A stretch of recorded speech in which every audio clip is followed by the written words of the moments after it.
There are plans for Bitcoin 2025. Here are some new coin news from Us.Thankx in the US. Bohei also has some news for us. Robert Mitchnick of BlackRock is going to give us some facts. They say that you should put 1% to 2% of your money into Bitcoin and other crypto assets. We will also look at Thailand and other places that let people use cryptocurrency to buy things while they are there. I have a cool news story about this and a lot more, guys. I wanted to learn more about this because so many people are saying that Bitcoin is the new way to handle money and all that. Where do these people get their information that banks and other financial companies will use Bitcoin? That's why I asked AI, could you give me an example of a bank or other financial company that uses Bitcoin right now for foreign exchange, steady coins, or tokenization? The answer will surprise you. Okay, let's try to figure out what's going on. There seems to be a big change going on in Washington right now. We used to be against innovation, but now we're for it, with an eye on the future and getting rid of all the things that get in the way of private sector invention. It's been amazing and fun. I never thought I'd be working for the government. One minute I was just a guy from Silicon Valley throwing a dinner party, and the next I'm helping to push this plan in Washington, D.C., but I think it's been really cool to be a part of everything and see it come together. Great. Thanks, David. It's hard to imagine any other president being able to do even a small amount of this or that or run any administration, and there are still over 100 days left, so it's cool that we still have a lot of time. It's amazing that we've only been going for about 4 months, so we still have over 3.5 years to go. I think that what we can achieve in the next few years will be truly amazing. In what way are you all going to use Bitcoin?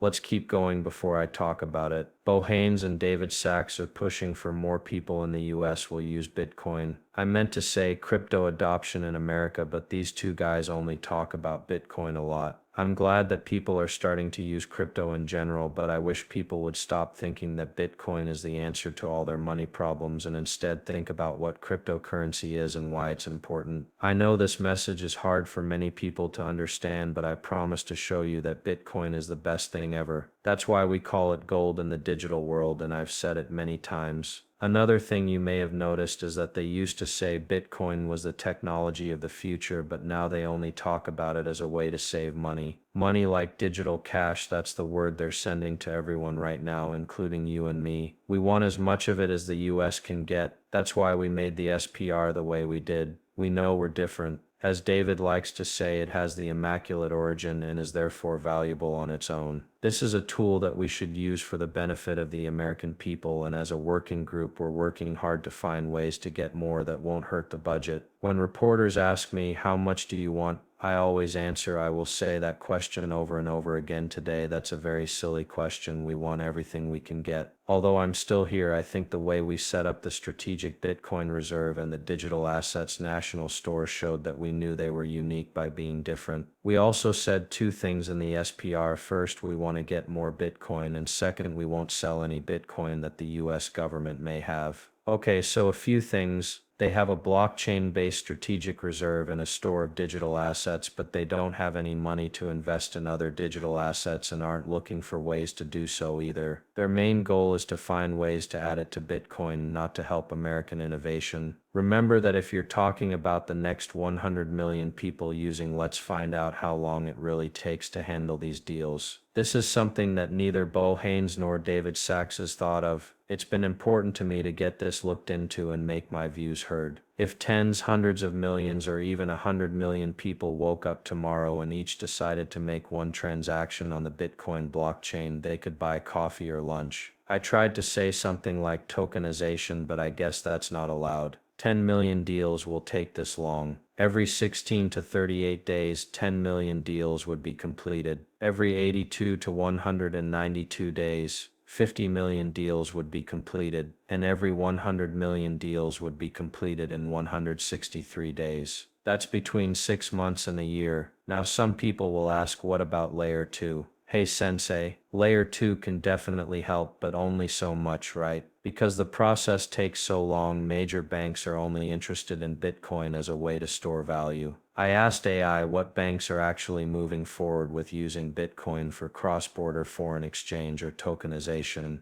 Not many big banks are actually using Bitcoin to make payments across borders or tokenize financial assets. Instead, the trend in the business world is to use blockchain technology, stablecoins, tokenization, and other platforms. This means that 62% of banks are working with fintechs to make cross-border payments better, etc. But the real question was how. I told you I asked which banks, but you didn't answer. That tells me you're right. There aren't any big banks or other financial institutions that use Bitcoin as their main way to send money between countries or tokenize financial assets.